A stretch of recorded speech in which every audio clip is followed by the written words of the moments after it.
आज का question start करते हैं। लेकिन वीडियो को लाइक नहीं किया तो लाइक कर दीजिएगा, शेयर नहीं किया तो शेयर कर दीजिएगा।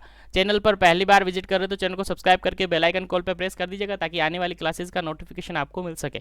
चलिए पहला क्वेश्चन है what do you mean by antepartum haemorrhage. देखिएगा एपीएच के रिगार्डेड आपसे क्वेश्चन किया गया है। किसके रिगार्डेड क्वेश्चन किया है? एपीएच। क्वेश्चन को समझिएगा, एपीएच के रिगार्डेड क्वेश्चन है। देखिएगा एमसीक्यूज क्वेश्चन को सोल्व करने के लिए चाहे आप बीएससी हो, जीएनएम हो, एमएससी हो या कितने भी स्टैंडर्ड से आप हो, लेकिन एमसीक्यूज को सोल्व करने के लिए एमसीक्यूज अगर आपका ऑब्जेक्टिव पेपर है तो फिर आपको थोड़ी सी मेहनत ज़्यादा करनी पड़ेगी सब्जेक्टिव के कंपैरिजन, क्योंकि सब्जेक्टिव में तो आपने थ्योरी पढ़ी और लिख कर आ गए और आप पास हो गए अच्छे मार्क्स से। लेकिन ऑब्जेक्टिव में आपको थोड़ी सी मेहनत करनी होगी, दिमाग चलाना होगा, तभी आपके अच्छे मार्क्स बन पाएंगे, तभी आप अच्छी तरीके से पास हो पाएंगे। अदरवाइज आपको कोई भी प्रॉब्लम का फेस करना पड़ सकता है, इसीलिए थोड़ा सा आपको दिमाग चलाना पड़ेगा अगर ऑब्जेक्टिव पेपर आपका हो रहा है तो। चलिए देखिएगा क्वेश्चन समझिएगा। और यहाँ पर मैं बता दूं, जो भी क्वेश्चन आप सोल्व करें उसको अल्टरनेट और एलिमिनेशन मेथड से सोल्व करें। अल्टरनेट और एलिमिनेशन मेथड क्या होता है आपको धीरे धीरे समझ में आएगा। कंटिन्यूअसली क्लासेस लीजिएगा, आपको सारा कुछ पैटर्न समझ में आ जाएगा कि कोई भी क्वेश्चन अगर हमें याद भी नहीं है तो उसका सही आंसर कैसे लगाए वो भी मैं आपको बताऊंगा। कंटिन्यूअसली बने रहे हमारे साथ। चलिए पहले क्वेश्चन को अपन पढ़ते हैं, क्या क्वेश्चन है, किस तरीके से अपन इसका आंसर निकालेंगे। देखिएगा what do you mean by antepartum haemorrhage. Antepartum haemorrhage आपने पढ़ा होगा, ओबीजी के रिगार्डेड क्वेश्चन है, मैटरनल हेल्थ के रिगार्डेड हम पढ़ रहे हैं। तो एपीएच क्या है, सबसे पहला काम है एपीएच क्या है। क्वेश्चन ये पूछा है what do you mean by antepartum haemorrhage.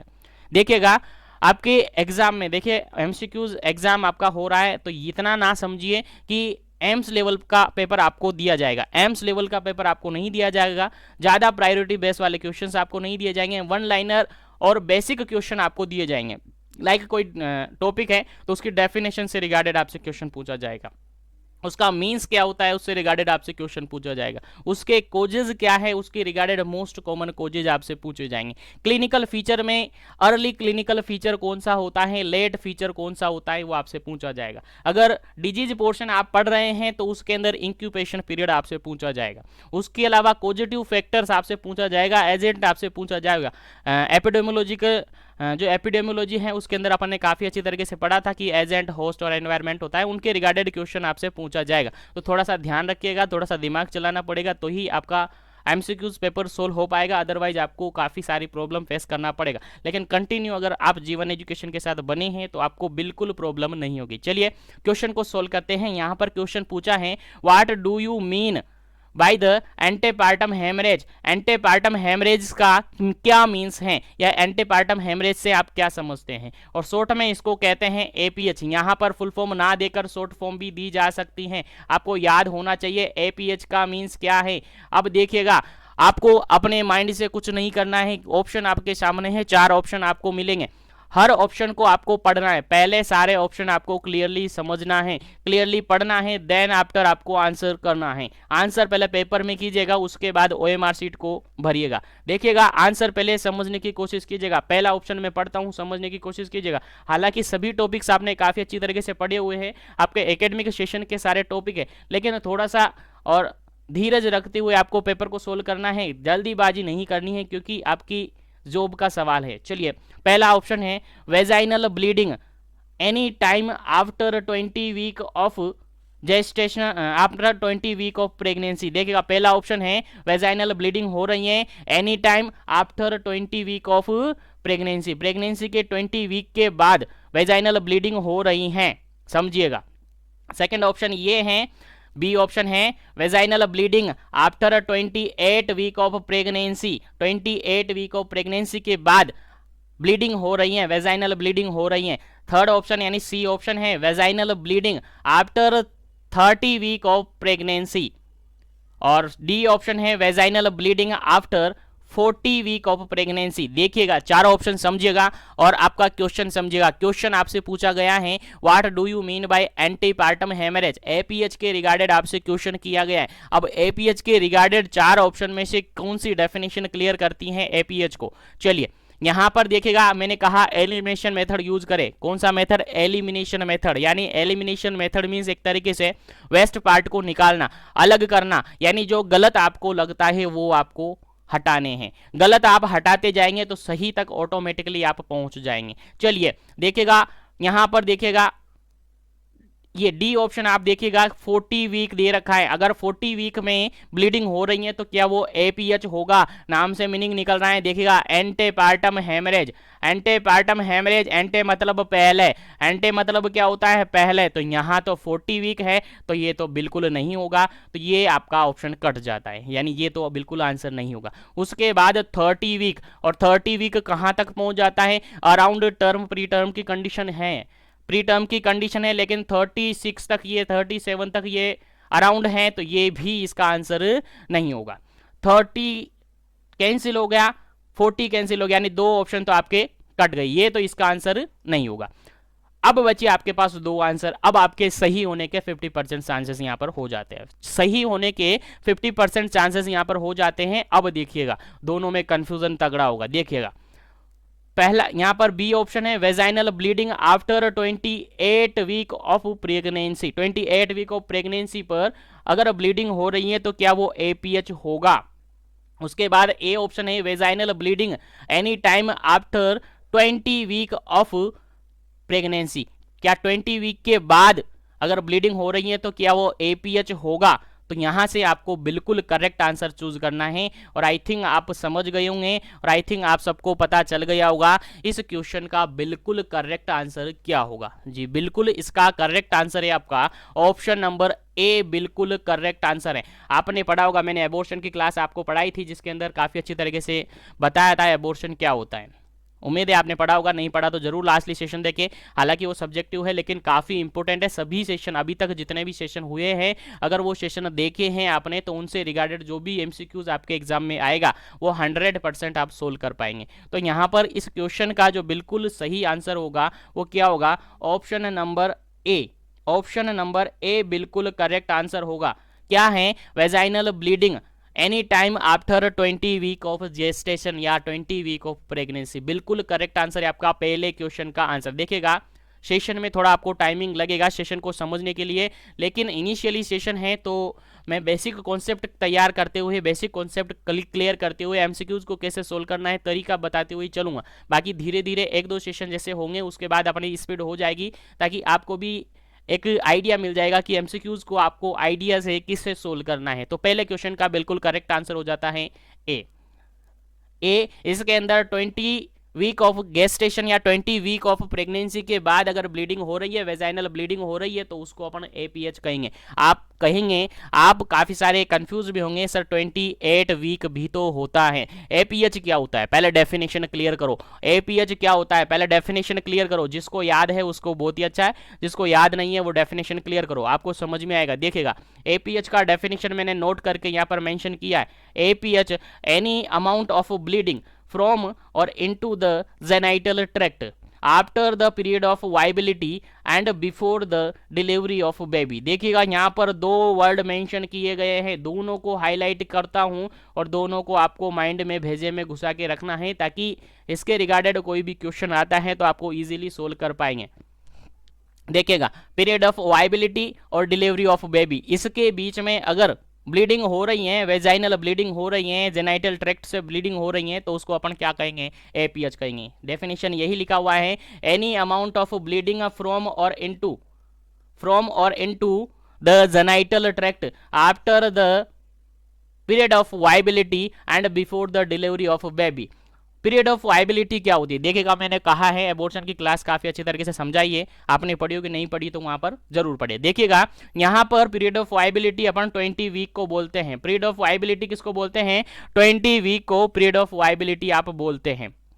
काफी जगह आपको 22 वीक ऑफ प्रेगनेंसी भी पीरियड ऑफ वाइबिलिटी मिलेगी, और काफी जगह आपको 28 वीक ऑफ प्रेगनेंसी भी आपको वाइबिलिटी पीरियड मिलेगी। अलग अलग बुक आप देखेंगे, अलग अलग बुक आप प्रीफर करेंगे तो वहां पर अलग अलग गेस्टेशन पीरियड देखने को मिलेगा, अलग अलग पीरियड ऑफ वाइबिलिटी देखने को मिलेगी। लेकिन आपको कंफ्यूजन नहीं होना है, लेकिन आपको कंफ्यूजन नहीं होना है। अपन अगर बात करें अगर अपन बात करें डेवलपिंग कंट्री के बारे में, अगर डेवलपिंग कंट्री की बात की जा रही, किसकी, डेवलपिंग कंट्री यानी कि जो अभी डेवलप नहीं हुई है, जो कि अभी डेवलपमेंट चल रहा है, लाइक इंडिया की अगर अपन बात करें, इंडिया की अगर अपन बात करें तो 22 वीक ऑफ गेस्टेशन यहाँ पर माना जाता है। पीरियड ऑफ वायबिलिटी कितना माना जाता है, 22 वीक ऑफ गेस्टेशन यहाँ पर माना जाता है। 22 वीक ऑफ प्रेगनेंसी यहाँ पर पीरियड ऑफ वायबिलिटी माना जाता है। अगर इंडिया की बात करें तो इंडिया क्या है, एक डेवलपिंग कंट्री है। क्या है, डेवलपिंग कंट्री है। तो यहाँ पर फर्स्ट प्रायोरिटी में किसको माना जाता है, 22 वीक ऑफ गेस्टेशन को माना जाता है। अगर हम कहे डेवलप्ड कंट्री को, अगर हम कहे डेवलप्ड कंट्री, किसको, डेवलप्ड कंट्री यानी ऐसी कंट्री जो कि क्या हो चुकी हैं, डेवलप हो चुकी हैं, वहां पर पीरियड ऑफ वायबिलिटी माना जाता है 20 वीक ऑफ प्रेगनेंसी। इसीलिए हम भी किसको मानेंगे, 20 वीक ऑफ प्रेगनेंसी को ही मानेंगे। और गवर्नमेंट ऑफ इंडिया और जहां से पेपर आपका सेट हो रहा है आरयूएचएस से, वहां से भी यही माना गया है और काफी बार ये क्वेश्चन रिपीट भी हुआ है। तो हर बार इसका जो आंसर माना जाता है 20 वीक ऑफ प्रेगनेंसी ही माना जाता है। तो 20 वीक ऑफ प्रेगनेंसी से लेकर बेबी का बर्थ नहीं हो जाता तब तक अगर ब्लीडिंग होती है, that known as APH condition, that known as antepartum haemorrhage. देखिएगा, आप समझिएगा थोड़ा सा, और मैं यहाँ पर एक दो क्वेश्चन और मेंशन यहाँ पर करवाता हूं और यहाँ से आपको याद करवाने की कोशिश करता हूं। देखिएगा, समझने की कोशिश कीजिएगा।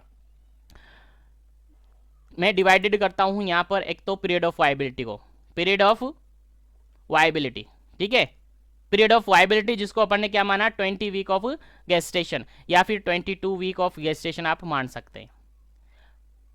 यहां पर पीरियड ऑफ वायबिलिटी मानने के बाद अगर ब्लीडिंग हो रही है इससे पहले, अगर ब्लीडिंग हो रही है पीरियड ऑफ वायबिलिटी से पहले यानी 20 वीक और 22 वीक से पहले अगर ब्लीडिंग होती है, अगर इससे पहले ब्लीडिंग होती है, क्वेश्चन आपसे एग्जाम में पूछा जा सकता है, अगर 20 वीक से पहले यानी पीरियड ऑफ वायबिलिटी से पहले अगर ब्लीडिंग होती है तो उस कंडीशन को बोला जाता है अबॉर्शन, उस कंडीशन को बोला जाता है अबॉर्शन। हाईलाइट कर लीजिएगा, याद रख लीजिएगा, भेजे में घुसा लीजिएगा कि अगर पीरियड ऑफ वायबिलिटी से पहले अगर ब्लीडिंग होती है, पर वेजाइनल ब्लीडिंग होती है, तो उस कंडीशन को बोला जाता है अबॉर्शन।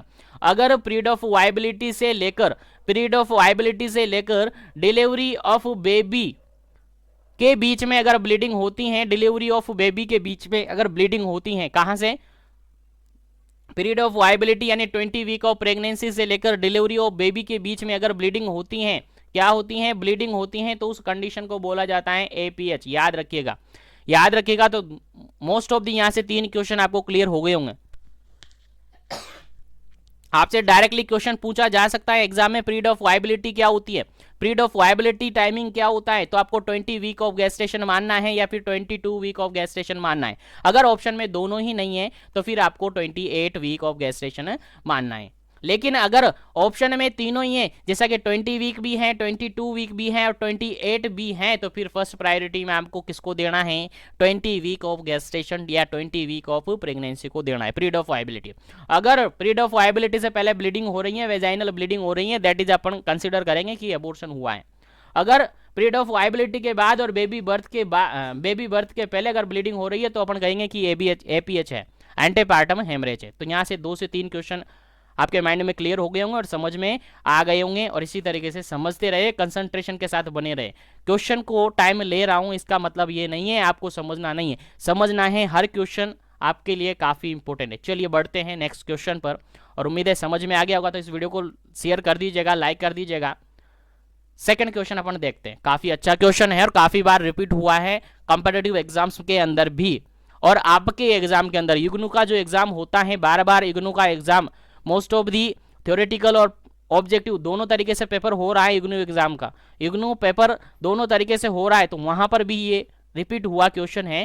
क्वेश्चन सीधा सा है और सिंपल सा है, समझने की कोशिश कीजिएगा, फिर एलिमिनेशन मेथड हम लगाएंगे। चलिए क्वेश्चन यहां पर आपसे किया गया है, which test is contraindicated in women with antepartum haemorrhage. देखिएगा, किसी लेडी है, कोई लेडी है जिसको एपीएच है, कोई लेडी है जिसको एपीएच है, और उसके अंदर कौन सा टेस्ट कॉन्ट्रा इंडिकेटेड माना जाता है। यानी कोई भी एक लेडी है जो प्रेग्नेंट है और उसके अंदर एपीएच हो रहा है, एंटीपार्टम ब्लीडिंग हो रही है, एंटीपार्टम हेमरेज उसके अंदर हो रखा है, तो उसके अंदर कौन सा टेस्ट आप परफॉर्म नहीं करेंगे? आंसर आपको देना है, कुछ टाइमिंग आपको मिलेगा, ऑप्शन आपके सामने है, एक बार रिपीट करता हूं, उसके बाद एलिमिनेशन मेथड आप खुद लगाएंगे और आंसर मुझे बताएंगे कि क्या इसका आंसर है। मैं सबके कमेंट्स पढ़ रहा हूं। चलिए, पहला ऑप्शन है यहाँ पर यूएसजी, एब्डोमिनल यूएसजी यानी एब्डोमिनल सोनोग्राफी, क्या ये नहीं करेंगे? सेकेंड ऑप्शन है पर वेजाइनल एग्जामिनेशन, क्या ये नहीं करेंगे? थर्ड ऑप्शन है एमनियोसेंटेसिस, क्या ये नहीं करेंगे? और डी ऑप्शन है कोरियोनिक विलस सैंपलिंग, क्या ये नहीं करेंगे? तो 4 सैंपल यहाँ पर है, 4 टेस्ट यहाँ पर हैं। आपसे क्वेश्चन किया गया है कि प्रेग्नेंट लेडी है और उसको एपीएच हो रखा है, एंटीपार्टम हेमरेज उसको हो रखा है, तो फॉलोइंग 4 टेस्ट में से कौन सा टेस्ट आप परफॉर्म नहीं करेंगे? आंसर आपको देना है, करेक्ट आंसर देना है। उसके बाद इसका करेक्ट आंसर मैं आपको बताऊंगा, एलिमिनेशन मेथड आप लगाएंगे और आंसर मुझे बताएंगे। चलिए बताइए फटाफट से, फिर मैं एलिमिनेशन मेथड से इसको करेक्ट करवाता हूं। और याद रखिएगा, अगर अभी तक आपको याद नहीं है तो याद रखिएगा, दिमाग में घुसा लीजिएगा, क्योंकि क्वेश्चन आपसे रिपीटेडली पूछा जा सकता है। देखिएगा, पहला ऑप्शन यूएसजी एब्डोमिनल एग्जामिनेशन, यानी यूएसजी करवा सकते हैं कि नहीं करवा सकते? हाँ, ये करवा सकते हैं। एंड पर वेजाइनल एग्जामिनेशन अभी इसको छोड़ दीजिएगा क्योंकि इसमें थोड़ा चांसेस है। उसके बाद एमनियोसेंटेसिस, एमनियोसेंटेसिस मतलब क्या होता है आप सबको पता होगा। एमनियोसेंटेसिस मतलब एमनियोटिक फ्लूइड का एस्पायरेशन करना, तो ये करवा सकते हैं। उसके अलावा कोरियोनिक विलस सैंपलिंग ये भी करवा सकते हैं। तो क्या नहीं करवा सकते हैं? अब ये भी करवा सकते हैं, ये भी करवा सकते हैं, ये भी करवा सकते हैं। हमसे क्वेश्चन किया गया है कि कौन सा नहीं करवाएंगे। बचा क्या? पर वेजाइनल एग्जामिनेशन, यानी वेजाइनल एग्जामिनेशन हम नहीं करवाएंगे और आपका बिल्कुल करेक्ट आंसर हो जाता है option number B. Option number B पर वेजाइनल एग्जामिनेशन बिल्कुल करेक्ट आंसर हो जाता है। याद रखिएगा, अगर एपीएच की कंडीशन है तो पर वेजाइनल एग्जामिनेशन नहीं करेंगे। क्या नहीं करेंगे? पर वेजाइनल एग्जामिनेशन नहीं करेंगे। अगर एपीएच की कंडीशन है तो याद रखिएगा, पर vaginal examination contraindicated test माना जाता है एपीएच की कंडीशन में। आई थिंक सेकंड क्वेश्चन बिल्कुल क्लियर हो गया होगा, समझ में आ गया होगा, याद हो गया होगा। चलिए, हर क्वेश्चन को आपको साथ में याद रखते हुए चलना है ताकि आपको बार बार रिपीट करने की जरूरत ना पड़े, इसीलिए थोड़ा सा टाइमिंग लेते हुए अपन चलेंगे। चलिए, नेक्स्ट क्वेश्चन है आपका, what is the most common cause of antepartum haemorrhage in pregnant women? देखिएगा, काफी अच्छा क्वेश्चन है और बार बार रिपीटेडली पूछा भी गया क्वेश्चन है कि what is the most common cause. देखिएगा, समझने की कोशिश कीजिएगा, क्वेश्चन समझ गए तो आंसर आपको आ जाएगा। देखिएगा, what is the most common cause, highlight कर देता हूं, हाईलाइट कर देता हूं। मोस्ट कॉमन कोज पूछा है किसका? एंटीपार्टम हेमरेज का, यानी वापस एपीएच से रिगार्डेड क्वेश्चन है। एपीएच के रिगार्डेड कौन सा मोस्ट कॉमन कोज है? क्या कारण है? मोस्ट कॉमन कारण कौन सा माना जाता है एपीएच के रिगार्डेड? एंटीपार्टम हेमरेज के रिगार्डेड कौन सा मोस्ट कॉमन कारण माना जाता है? आंसर आपको देना है, पहले ऑप्शन आप देख लीजिएगा, उसके बाद आंसर आपको बताना है। चलिए, ऑप्शन में बताता हूं, एलिमिनेशन मेथड आपको लगाना है, आंसर बिल्कुल इजीली निकल जाएगा। पहला ऑप्शन है यहां पर सर्वाइकल कार्सिनोमा, बी ऑप्शन है इक्लेम्शिया, सी ऑप्शन है प्री इक्लेम्शिया और डी ऑप्शन है प्लेसेंटा प्रीविया। चलिए बताइए क्या इसका करेक्ट आंसर होगा और क्या इसका करेक्ट आंसर हो सकता है। चलिए, एलिमिनेशन मेथड आप लगाएंगे, ऑटोमेटिकली निकल गया होगा 50%। तो काफी सारों का तो माइंड में सेट भी हो गया होगा कि इसका आंसर क्या होगा और काफी सारों ने कमेंट्स भी कर दिया होगा। चलिए, इस क्वेश्चन का जो बिल्कुल करेक्ट आंसर होगा वो हम एलिमिनेशन मेथड से लगाएंगे, वो हम एलिमिनेशन मेथड से लगाएंगे। चलिए, सबसे पहले ऑप्शन नंबर ए देखिएगा, सर्वाइकल कार्सिनोमा।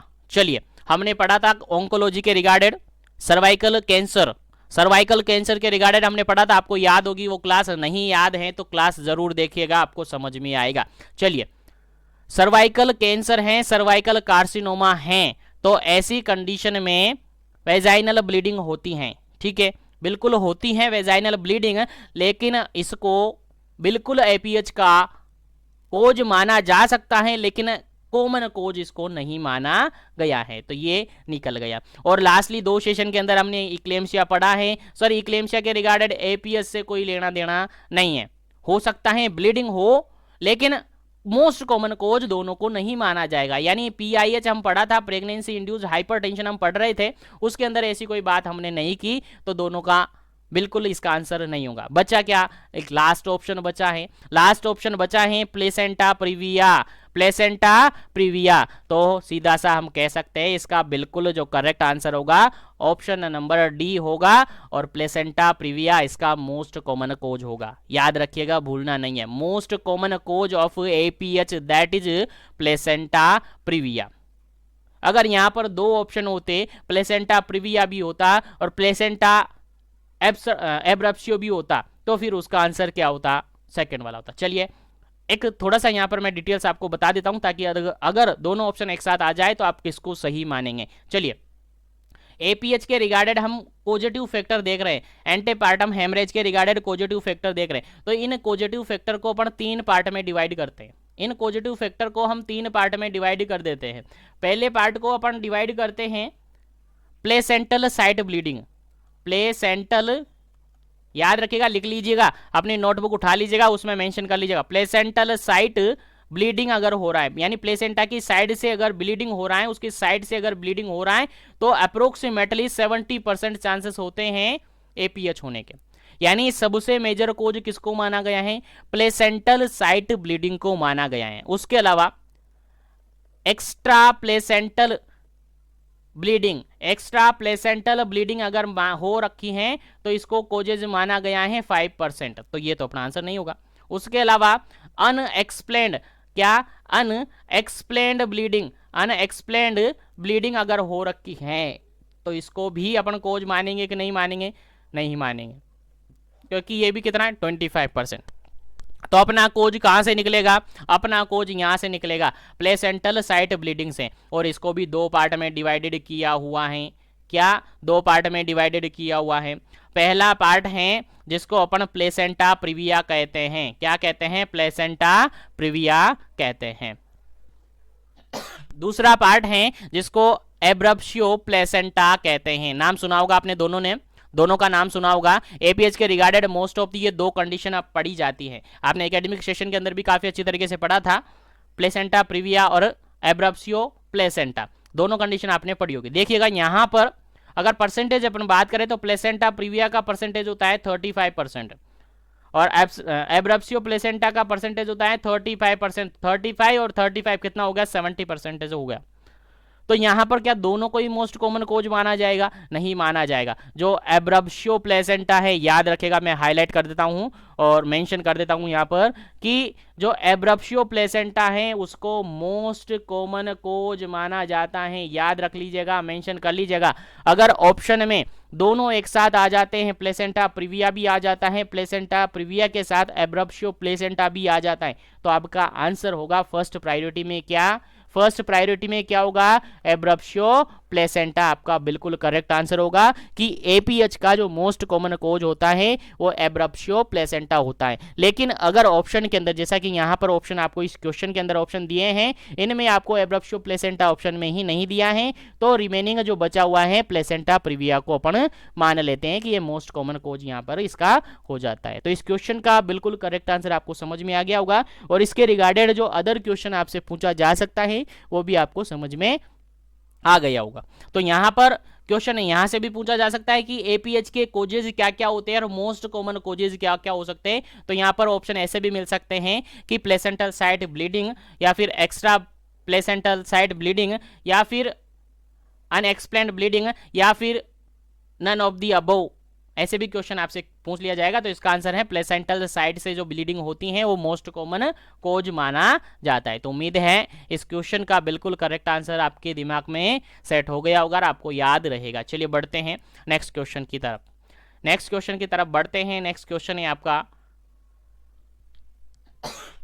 जो भी समझने वाला क्वेश्चन है, और उम्मीद है आप सबको समझ में आएगा। एक बार क्वेश्चन आप पढ़िएगा क्या क्वेश्चन है और इसका आंसर क्या हो सकता है आपके अकॉर्डिंग।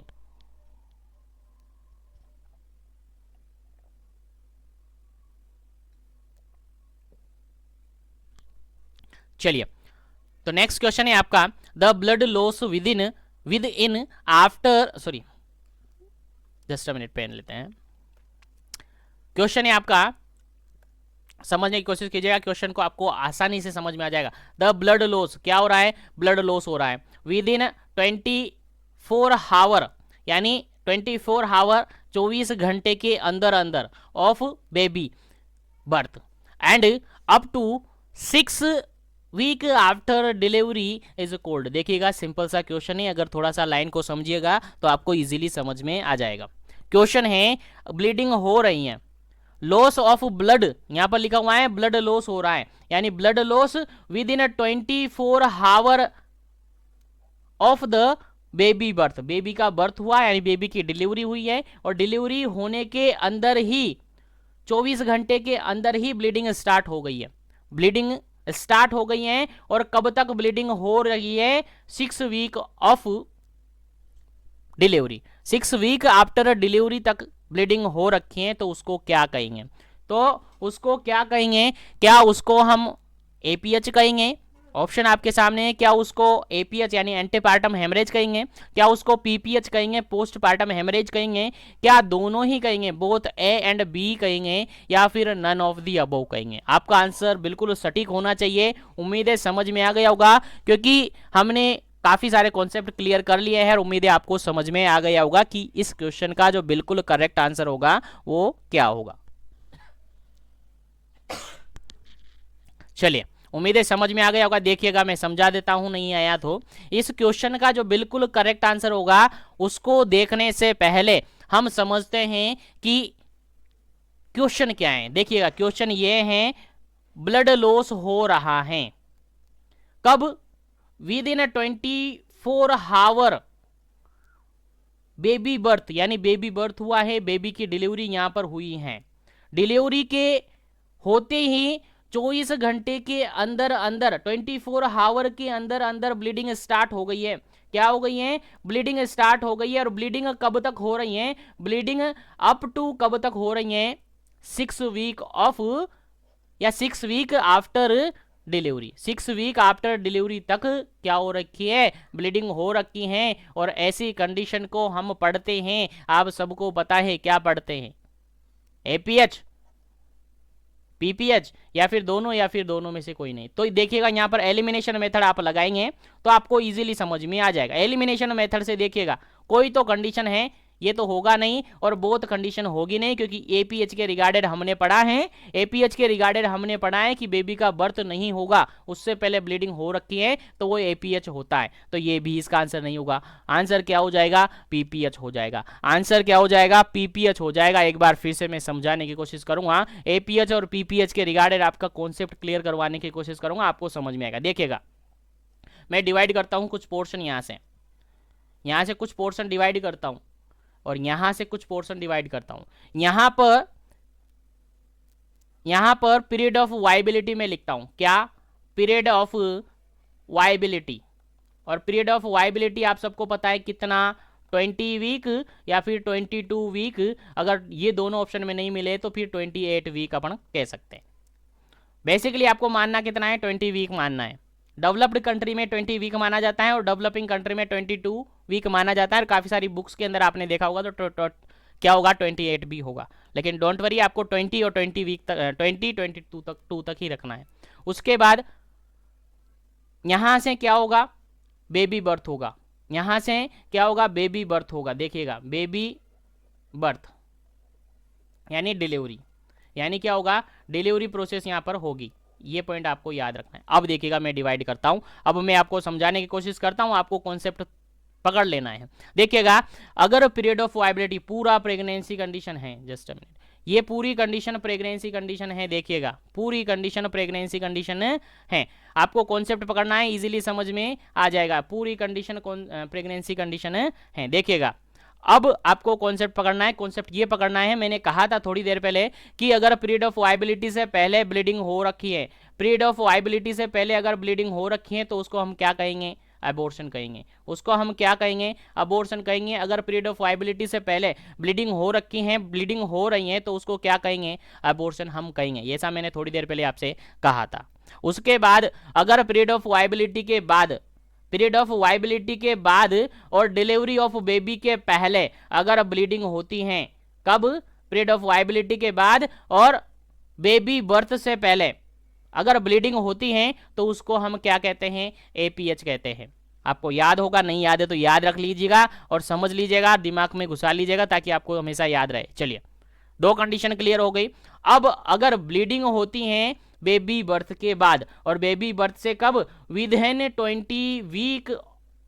28 आवर से बेबी का बर्थ हुआ एंड बेबी की डिलीवरी हुई। डिलीवरी होने के अंदर ही, डिलीवरी होने के जस्ट आफ्टर या विदिन 24 आवर से लेकर पूरा परप्यूरियम पीरियड, कहां तक? परप्यूरियम पीरियड यानी एंड ऑफ परप्यूरियम पीरियड, और एंड ऑफ परप्यूरियम पीरियड होता है 6 वीक आफ्टर डिलीवरी। क्या होता है puerperium period? 6 week after delivery. अगर यहां पर ब्लीडिंग होती हैं तो उसको कहते हैं अपन पीपीएच, पोस्टपार्टम हेमरेज। उसको कहते हैं अपन पीपीएच, पोस्टपार्टम हेमरेज उसको अपन कहते हैं। उम्मीद है समझ में आ गया होगा। देखिएगा, 3 कंडीशन मैंने यहां पर बताया। पहली कंडीशन समझने की कोशिश कीजिएगा, आसानी से याद रहेगा। पहली कंडीशन मैंने बताई, अगर पीरियड ऑफ वायबिलिटी से पहले ब्लीडिंग हो रखी है, यानी 20 वीक ऑफ गेस्टेशन से पहले अगर ब्लीडिंग हो रखी है तो हम उसको कहते हैं कि एबॉर्शन हुआ है। क्या कहते हैं? अबॉर्शन हुआ है। याद रखिएगा पहली कंडीशन आपकी।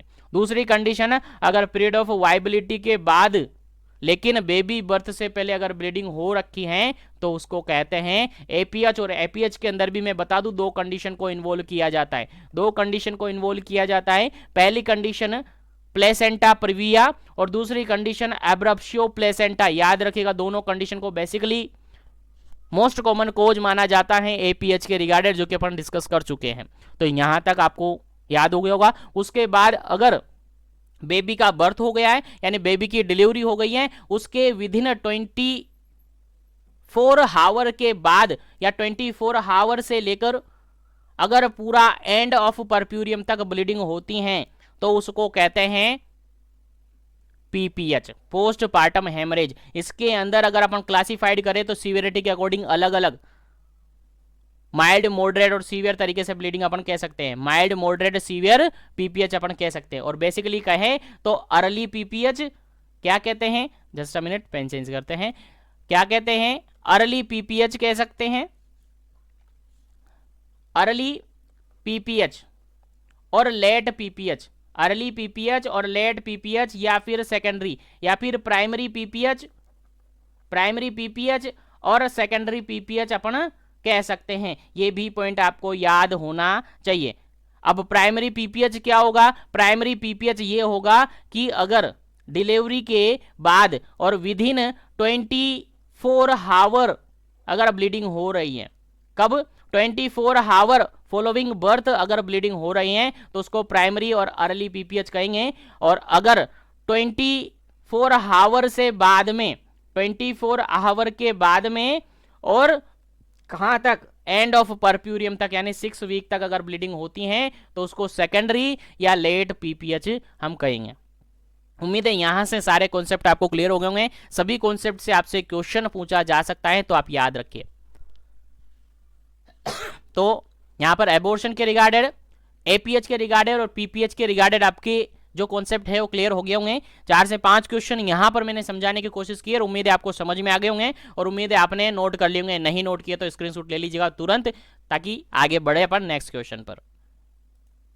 चलिए नेक्स्ट क्वेश्चन पर बढ़ते हैं। इस क्वेश्चन का जो बिल्कुल करेक्ट आंसर है आपको समझ में आ गया होगा। क्या होगा इस क्वेश्चन का? जो बिल्कुल करेक्ट आंसर है ऑप्शन नंबर बी बिल्कुल सही आंसर है।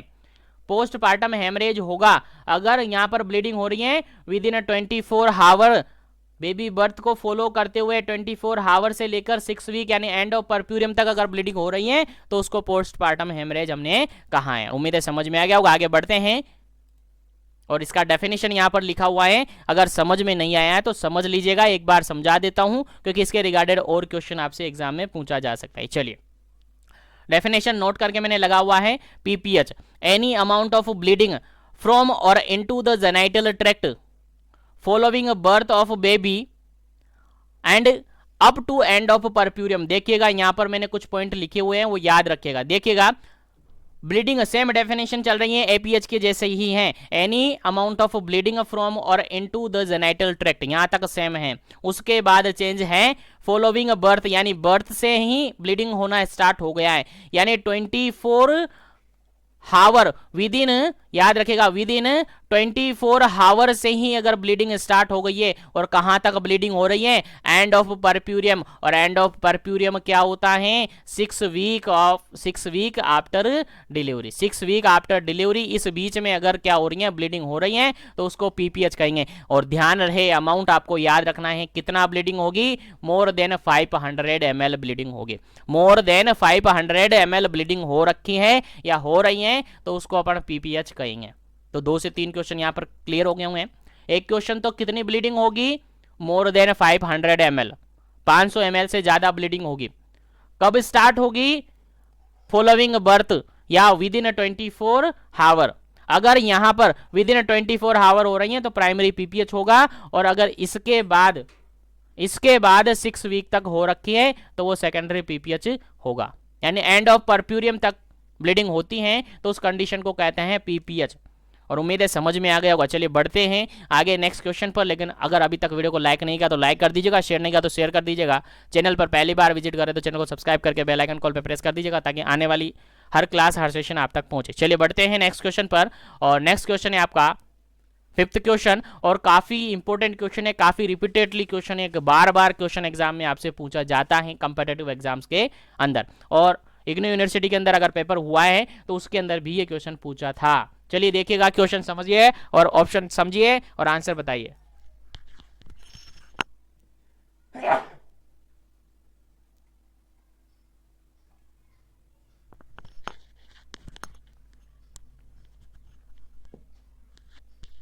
चलिए क्वेश्चन समझते हैं, पढ़ते हैं क्या इसका सही आंसर होगा।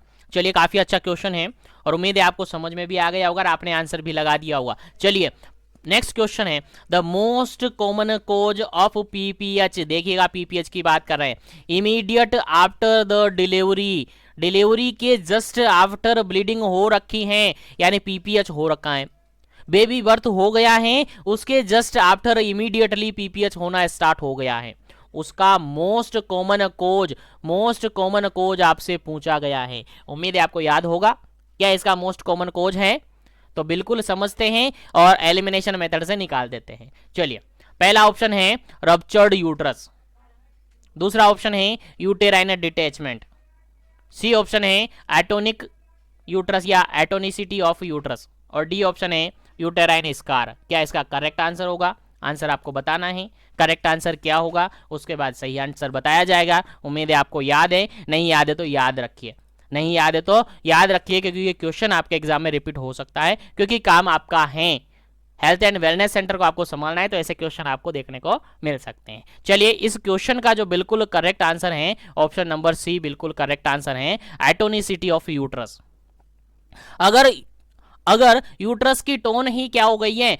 खत्म हो गई है। यूट्रस की टोन ही, उसके अंदर टोनिसिटी नहीं है, तो फिर क्या कहेंगे कि पीपीएच होने के चांसेस है। और मोस्ट कॉमन कोज माना जाता है एटोनिसिटी ऑफ यूट्रस को या एटोनिक यूट्रस को, याद रखिएगा। तो यहां पर रप्चर्ड ऑफ यूट्रस बिल्कुल गलत है, यूटेराइन डिटैचमेंट गलत है, यूटेराइन स्कार गलत है। इसका बिल्कुल करेक्ट जो आंसर होगा एटोनिसिटी ऑफ यूट्रस बिल्कुल इसका करेक्ट आंसर होगा, याद रखिएगा, भूलना नहीं है। चलिए यहां पर मैं आपको एक पॉइंट और मेंशन यहां करवा देता हूं, कितना परसेंटेज। अगर अपन इनका देखें कोजेज ऑफ, अगर अपन कोजेज ऑफ पीपीएच की बात करें, कोजेज ऑफ पीपीएच की बात करें तो बेसिकली 2 कोज इसके माने जाते हैं।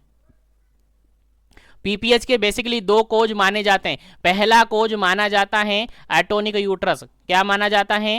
एटोनिक यूट्रस माना जाता है, पहला कोज माना जाता है एटोनिक यूट्रस। दूसरा कोज माना जाता है किसी भी प्रकार की कोई ट्रोमा हो गया है, यानी ट्रोमेटिक कोज माना जाता है, याद रखिएगा। 2 कोज इसके बेसिकली माने जाते हैं, जिसके अंदर 80% चांसेस होते हैं पीपीएच होने के एटोनिक यूट्रस के कारण से, और 20% चांसेस होते हैं ट्रोमा के कारण से। तो बताइए मोस्ट कॉमन कोज क्या हुआ? मोस्ट कॉमन कोज यही हुआ है, एटोनिक यूट्रस, यानी यूट्रस की टोन का खत्म होना, यूट्रस में टोन नहीं बचना, यही कारण है पीपीएच का। यही कारण है पीपीएच का। तो याद रखिएगा मोस्ट कॉमन कॉज माना जाता है एटोनिक यूट्रस को या एटोनिसिटी ऑफ यूट्रस को, याद रखिएगा, भूलना नहीं है। चलिए आगे बढ़ते हैं नेक्स्ट क्वेश्चन पर। लेकिन अगर अभी तक वीडियो को लाइक नहीं किया तो लाइक कर दीजिएगा, शेयर नहीं किया तो शेयर कर दीजिएगा, चैनल पर पहली बार विजिट कर रहे हैं और चैनल को सब्सक्राइब नहीं किया तो चैनल को सब्सक्राइब करके बेल आइकन कॉल पे प्रेस कर दीजिएगा ताकि आने वाले हर सेशन आप तक पहुंचे। और अगर अभी तक आपने मिशन एजुकेशन ऐप डाउनलोड नहीं किया है तो कर लीजिएगा ताकि सभी प्रकार के जो क्वेश्चंस अवेलेबल करवाए जा रहे हैं, पीडीएफ नोट्स अवेलेबल करवाए जा रहे हैं, सभी प्रकार की क्लासेस अवेलेबल करवाई जा रही हैं और जो एमसीक्यू सेशन हो रहे हैं और कंटिन्यूसली अब होंगे, उन सबका पीडीएफ नोट्स वहां पर आपको अवेलेबल हो सके।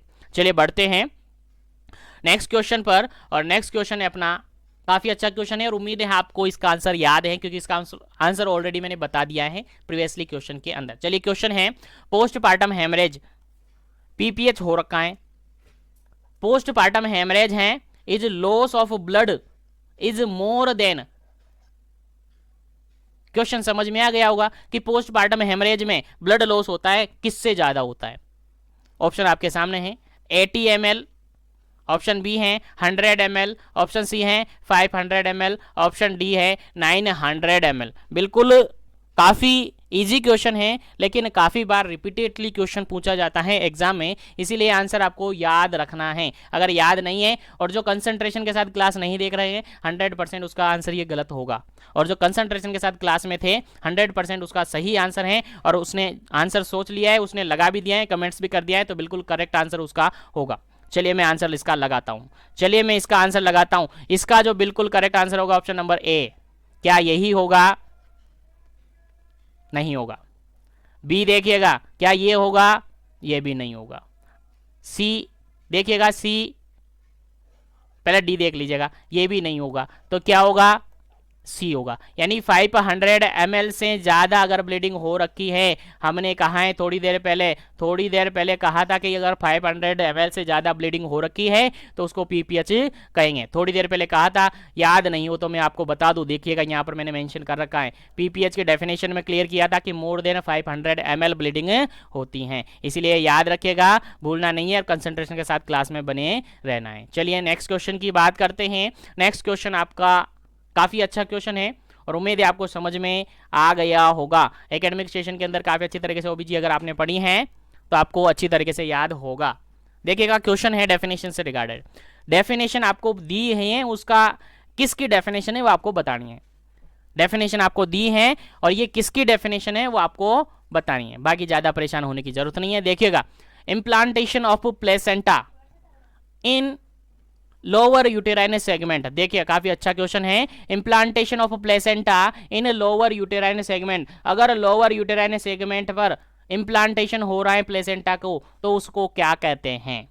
क्या एब्रप्शियो प्लेसेंटा कहेंगे, क्या प्लेसेंटा प्रिविया कहेंगे, क्या फीटस डिस्ट्रेस कहेंगे, क्या कॉर्ड प्रोलेप्स कहेंगे? आंसर आपको बताना है, आंसर आपके सामने है, ऑप्शन आपके सामने है, थोड़ा सा समझना है, सोचना है। अगर कंटिन्यूअसली कंसंट्रेशन के साथ क्लास ले रहे थे तो आपको 100% इसका सही आंसर मिल गया होगा, 100% आपको इसका सही आंसर मिल गया होगा कि इसका क्या आंसर हो सकता है। बिल्कुल सही आंसर आप सोच रहे हैं, जो भी सोच रहे हैं फटाफट से कमेंट कर दीजिएगा क्या इसका करेक्ट आंसर होगा। Implantation of placenta is in the lower uterine segment is known as, lower uterine segment पर अगर इम्प्लांटेशन हो रहा है तो उसको क्या कहेंगे? तो उसको क्या कहेंगे? आंसर मैं बता देता हूं, चलिए मैं एलिमिनेशन मेथड काम में लेता हूं। क्या कॉर्ड प्रोलेप्स की बात चल रही है? नहीं, बिल्कुल नहीं चल रही है, कॉर्ड प्रोलेप्स तो हो ही नहीं सकता।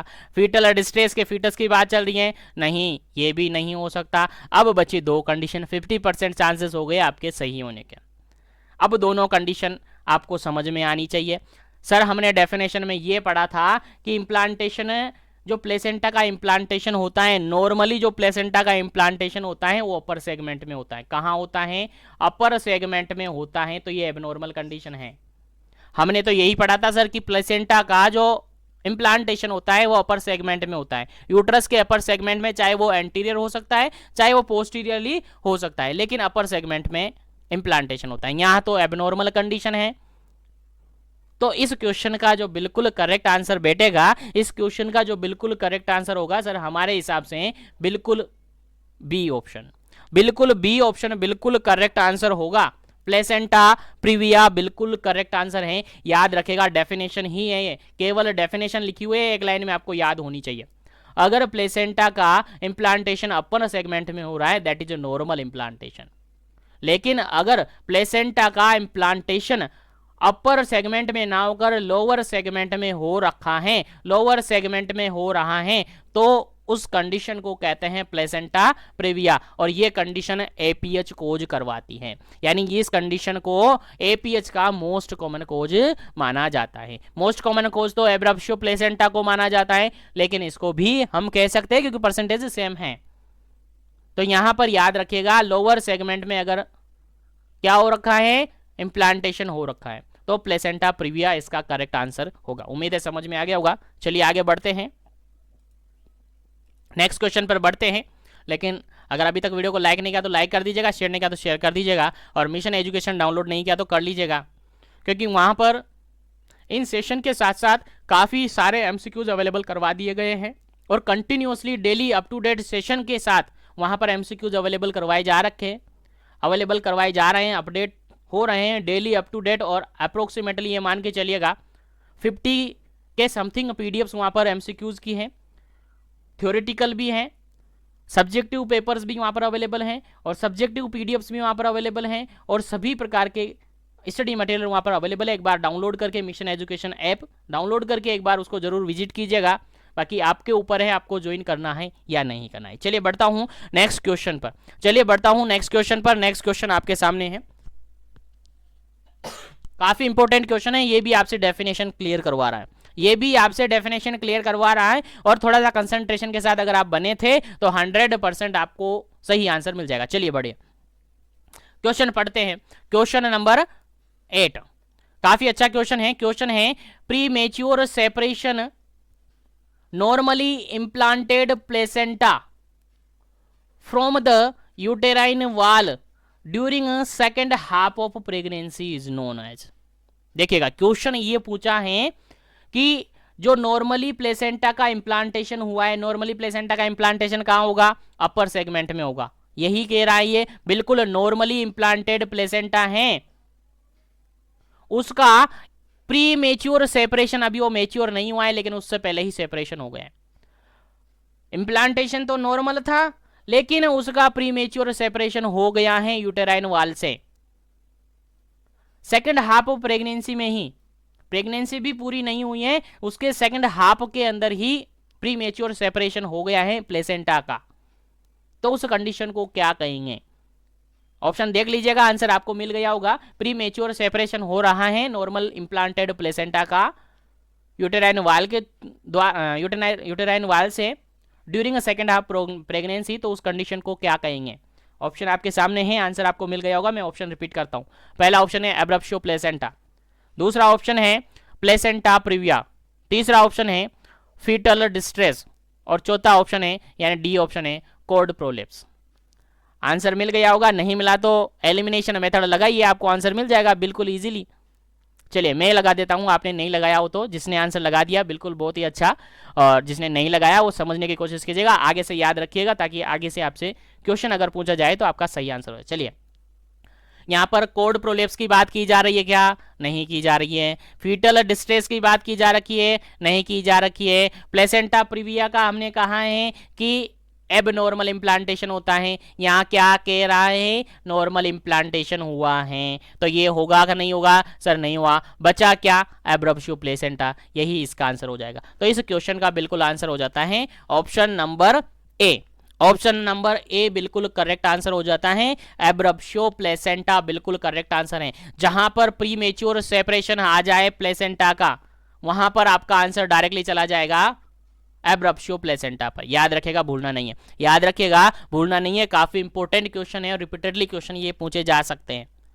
अब थ्योरेटिकल आपका अगर एग्जाम होता तो फिर थ्योरेटिकल तरीके से भी ये क्वेश्चन पूछा जाता है, इसीलिए अभी ऑफिशियल लेटर भी नहीं आया, लेकिन आपको याद रखना है, डेफिनेशन क्लियर होनी चाहिए कि प्रीमेच्योर सेपरेशन क्या होता है, क्योंकि प्रैक्टिकल एग्जाम में तो कोई थ्योरेटिकल, कोई सब्जेक्टिव, कोई ऑब्जेक्टिव बात नहीं होगी। अगर वाइवा आपसे लिया जा रहा है तो वहां से भी आपको डेफिनेशन क्लियर करवा सकते हैं कि चलिए बताइए, अगर प्रीमेच्योर सेपरेशन हो गया है प्लांटेशन होने के बाद, प्लेसेंटा के इम्प्लांटेशन होने के बाद प्रीमेच्योर सेपरेशन हो गया है, तो बताइए कौन सी कंडीशन होगी? आपका तुरंत आंसर चला जाएगा एब्रप्शो प्लेसेंटा। लेकिन कब जाएगा? जब आपको याद होगा। लेकिन कब जाएगा? जब आपको याद होगा, जब आपने पढ़ा होगा।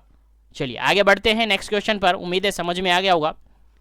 नेक्स्ट क्वेश्चन आपका है, काफी अच्छा क्वेश्चन है और काफी अच्छी तरीके से आपको समझ में आया होगा और काफी अच्छी तरीके से इस क्वेश्चन का आपका आंसर मिलेगा। चलिए क्वेश्चन है, which of the following clinical presentation Which of the following clinical presentation would a nurse expect while the assigning a patient with abruptio placenta? देखिएगा क्वेश्चन, यहाँ पर क्वेश्चन ये पूछा है कि एक नर्स है, एक नर्सिंग ऑफिसर हैं और वो एक लेडी है जिसको एब्रप्शियो प्लेसेंटा हो रखा है, उसको असेस कर रही है, उस पेशेंट को असेस कर रही है, तो वो नर्स क्या एक्सपेक्ट करेगी कि उसके अंदर कौन सा क्लिनिकल प्रेजेंटेशन देखने को मिलेगा?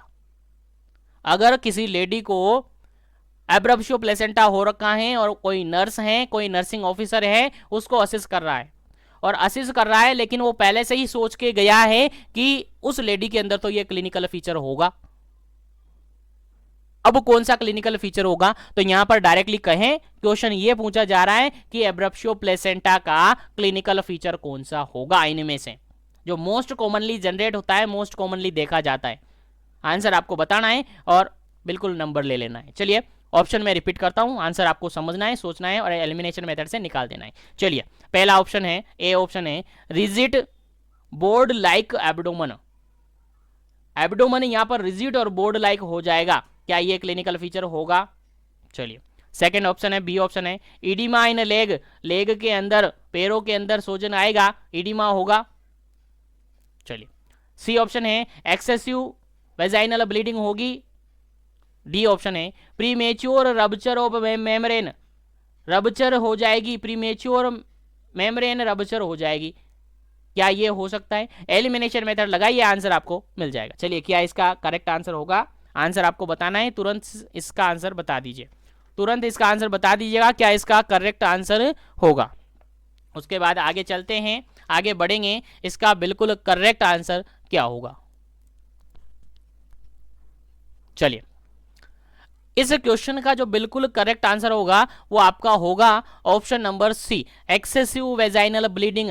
आपको याद होना चाहिए, एब्रप्शियो प्लेसेंटा का मोस्ट कॉमनली क्लिनिकल फीचर जो देखने को मिलता है वो ब्लीडिंग देखने को मिलता है, पर वेजाइनल ब्लीडिंग देखने को मिलता है, यानी वेजाइनल ब्लीडिंग यहाँ पर देखने को मिलता है और ब्लीडिंग भी एक्सेसिव होगी। आपने सुना होगा, आपने पढ़ा होगा, एब्रप्शियो प्लेसेंटा को ग्रेड वाइज पढ़ा जाता है, clinical grading of abruptio placenta, इस तरीके से उसको पढ़ा जाता है। आपने पढ़ा होगा, नहीं पढ़ा तो एक बार थोड़ा सा मैं समझा देता हूं ताकि आपको याद रखें, आपको याद रहे। देखिएगा ग्रेड वाइज इसको पढ़ा जाता है, ग्रेड वाइज इसको पढ़ा जाता है, इसके क्लिनिकल जो फीचर है उसको ग्रेड वाइज पढ़ा जाता है। देखिएगा इसकी ग्रेड होती हैं अप्रोक्सीमेटली 4, इसकी ग्रेड होती हैं अप्रोक्सीमेटली 4 ग्रेड होती हैं। पहली ग्रेड होती हैं जिसको 0 ग्रेड बोला जाता है, पहली ग्रेड होती हैं जिसको 0 ग्रेड बोला जाता है। क्लिनिकल प्रेजेंटेशन की बात कर रहा हूं मैं एब्रप्शियो प्लेसेंटा की, उसको ग्रेड वाइज समझा जाता है। तो पहली जो ग्रेड मानी जाती है उसको 0 ग्रेड बोला जाता है। यहां पर किसी भी प्रकार का कोई ब्लीडिंग नहीं होता है, यानी नो वेजाइनल ब्लीडिंग, किसी भी प्रकार का कोई ब्लीडिंग यहां पर देखने को नहीं मिलता है, केवल डायग्नोज कंफर्म हो जाता है कि हाँ एब्रप्शियो प्लेसेंटा यहां पर हो रखा है।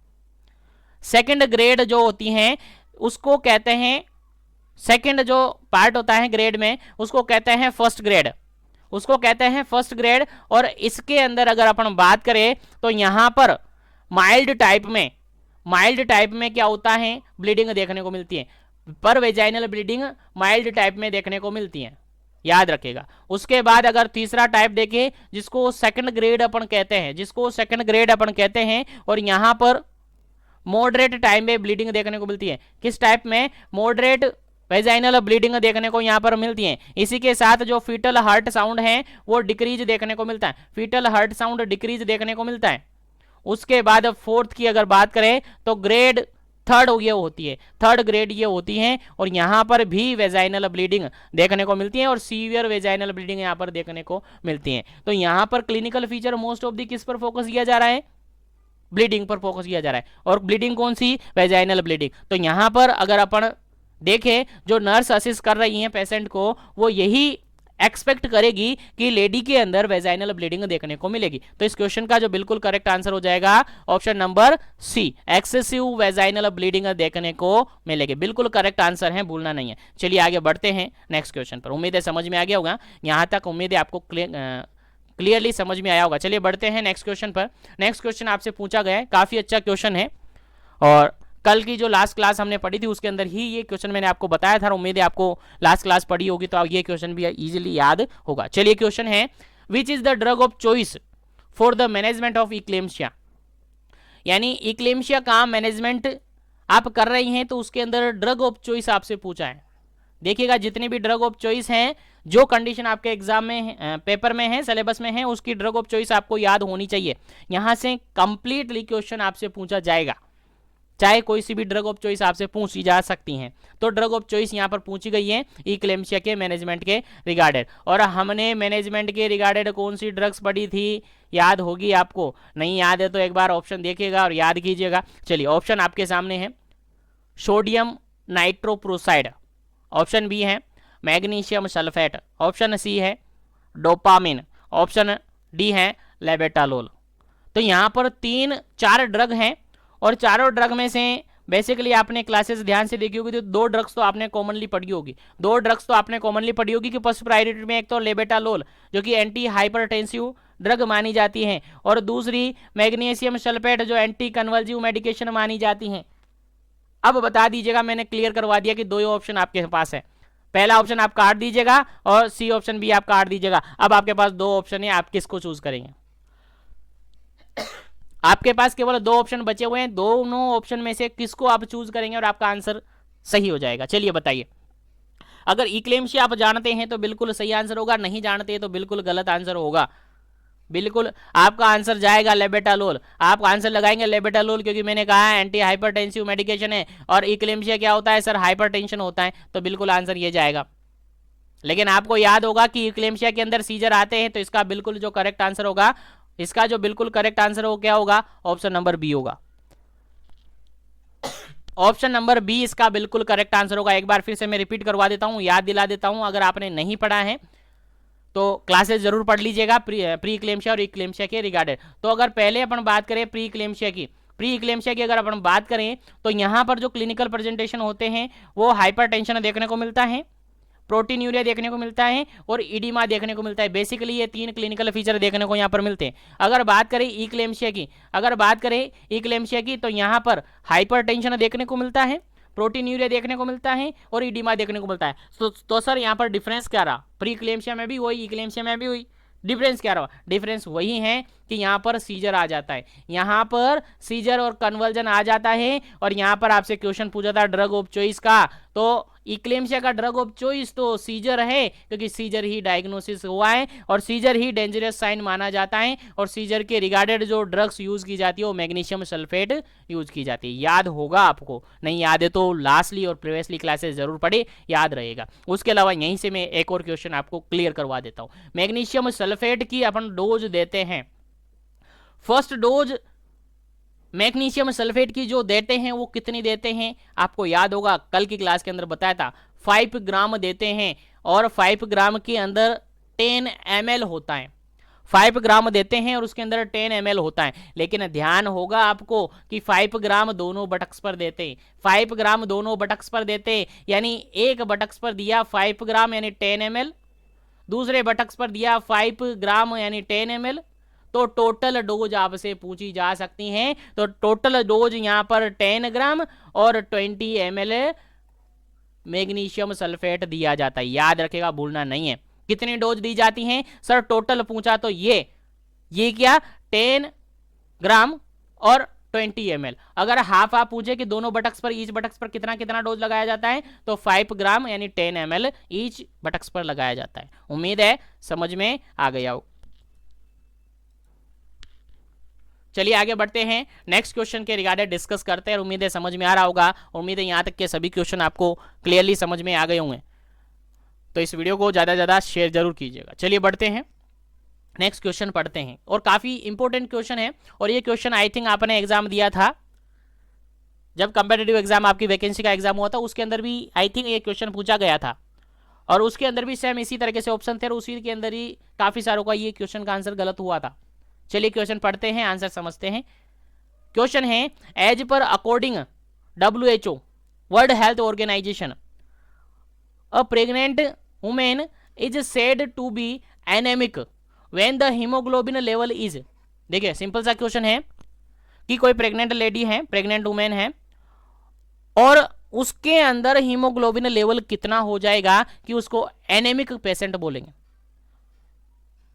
कितना हीमोग्लोबिन लेवल उसके अंदर हो जाएगा कि हम कहेंगे कि सर ये पेशेंट, ये लेडी क्या हो गई है, एनीमिक हो गई है, यानी इसके अंदर एनीमिया हो गया है। तो उसके अंदर HB यानी हीमोग्लोबिन लेवल क्या रहेगा वो आपसे पूछा गया है। आंसर आपको देना है, ऑप्शन देख लीजिएगा, आंसर आप बता दीजिएगा, उसके बाद करेक्ट आंसर आपको मिल जाएगा। चलिए ऑप्शन नंबर ए है 10 ग्राम पर DL या उससे लेस, बी ऑप्शन है 11 ग्राम पर DL या उससे लेस, सी ऑप्शन है 12 ग्राम पर DL या उससे लेस, और डी ऑप्शन है 13 ग्राम पर DL और उससे लेस। चलिए बताइए क्या इसका करेक्ट आंसर होगा। उम्मीद है सबको याद है। बिल्कुल सही इसका जो आंसर है, बिल्कुल सही जो इसका आंसर है ऑप्शन नंबर बी बिल्कुल सही आंसर है। ऑप्शन नंबर बी बिल्कुल सही आंसर है। 11 ग्राम पर DL या उससे कम अगर लेडी के अंदर हीमोग्लोबिन लेवल हो जाता है तो उस कंडीशन को बोला जाता है एनीमिया। क्या बोला जाता है? एनीमिया बोला जाता है। अगर 11 ग्राम पर DL से कम हो जाता है तो उसको कहते हैं एनीमिया। लेकिन आपके माइंड में कंफ्यूजन पहले भी था, कंफ्यूजन अभी भी है कि सर हमने तो 10 ग्राम पढ़ा था और काफी सारी बुक्स में दिया हुआ भी है, तो हम आपको प्रूफ भी बता सकते हैं, लेकिन आपको प्रूफ बताने की जरूरत नहीं है, आपको याद रखने की जरूरत है। अगर आपको मार्क्स चाहिए तो 11 ग्राम आपको दिमाग में घुसाना होगा। 11 ग्राम आपको समझ में आ जाना चाहिए। WHO के अकॉर्डिंग यही माना जाता है। आप गूगल करेंगे, गूगल पे सर्च करेंगे तो WHO के अकॉर्डिंग तो सर 12 ग्राम आता है। गूगल करेंगे तो WHO के अकॉर्डिंग तो 12 ग्राम पर DL आता है, ये भी आएगा किसी के माइंड में। देख लीजिएगा, गूगल करके देख लीजिएगा, मैंने भी किया था, तो ये भी आता है। लेकिन आपको याद रखना है 11 ग्राम पर DL या उससे लेस अगर हीमोग्लोबिन हो जाता है तो उसको एनेमिक कंडीशन बोला जाता है। समझ में नहीं आया तो एक बार मैं आपको कुछ दिखा देता हूं, कुछ बता देता हूं, उसके बाद आपको समझ में आ जाएगा कि सर 11 ग्राम को क्यों माना गया है। चलिए देखिए, यहां पर मैंने एनीमिया के कुछ रेंज रखे हुए हैं। WHO के अकॉर्डिंग ही ये है ना, WHO ने डिफाइन किया है इन टर्म को और WHO के अकॉर्डिंग ही ये डाटा आपके सामने है। देखिएगा, एनीमिया हो गया है, मैंने कहा है कि अगर 11 ग्राम से कम हो जाता है, कितना? 11 ग्राम पर DL से अगर कम हो जाता है हीमोग्लोबिन तो उसको क्या कहेंगे हम? एनीमिया कहेंगे। क्या कहेंगे? एनीमिया कहेंगे। तो यहां पर मैंने एनीमिया का रेंज लिखा हुआ है सीवियरिटी के अकॉर्डिंग। इस तरफ में चल रहा हूं। फर्स्ट लेवल है जिसमें माइल्ड टाइप का एनीमिया है, तो देखिए रेंज क्या रहेगा, 9.0 से लेकर 10.9, और 10.9 मतलब 11 पूरा नहीं है, 11 से कम है, इसीलिए देख लीजिएगा आपका रेंज सही हो गया। यानी 11 पूरा नहीं है, 11 से कम है। अगर 10 आप कहते हैं, 10 आप कह रहे हैं तो फिर यहाँ पर 10 नहीं होगा, यहाँ पर 9 होना चाहिए, 9.9 होना चाहिए, है ना। लेकिन ऐसा नहीं है, आपका सही आंसर 11 ग्राम पर DL ही है। तो माइल्ड एनीमिया की अगर बात करें तो इसका रेंज होता है 9.0 यानी 9 से लेकर 10.9 ग्राम पर DL के अकॉर्डिंग। अगर ये है तो माइल्ड टाइप का एनीमिया है। लेकिन अगर दूसरी कंडीशन है, अगर लेडी के अंदर हीमोग्लोबिन लेवल 7.0 से 8.9 ग्राम है, 7.0 से लेकर 8.9 ग्राम पर DL है, तो वो मॉडरेट टाइप का एनीमिया है। किस टाइप का एनीमिया है? मॉडरेट टाइप का एनीमिया है। और अगर लेस देन 7 ग्राम पर DL है तो सीवियर टाइप का एनीमिया है। और यहां से आपसे एग्जाम में क्वेश्चन पूछा जा सकता है कि एक प्रेग्नेंट लेडी है और उसके अंदर हीमोग्लोबिन लेवल कितना हो गया है? 7 ग्राम पर DL हो गया है, इससे कम हो गया है, तो बताइए किस टाइप का एनीमिया उसके अंदर जनरेट हुआ है। अलग अलग ऑप्शन होंगे उसके अंदर, आपका आंसर जाएगा सीवियर एनीमिया है। तो यहां तक उम्मीद है समझ में आ गया और क्लियरली जो भी बताया, जो भी MCQs मैंने बताया और जो भी MCQs के रिगार्डेड जानकारी मैंने दी वो आपको समझ में आ गया होगा। अच्छी तरीके से आपको क्लियरली समझ में आए होंगे सारे एमसीक्यूज। हम नेक्स्ट एमसीक्यूज डिस्कस करेंगे नेक्स्ट क्लास के अंदर। उम्मीद है यहाँ तक समझ में आया होगा। और अगर अभी तक वीडियो को लाइक नहीं किया तो लाइक कर दीजिएगा, शेयर नहीं किया तो शेयर कर दीजिएगा। चैनल पर पहली बार विजिट कर रहे हो तो चैनल को सब्सक्राइब करके बेल आइकन कॉल पे प्रेस कर दीजिएगा ताकि आने वाली हर क्लास आप तक पहुंचे।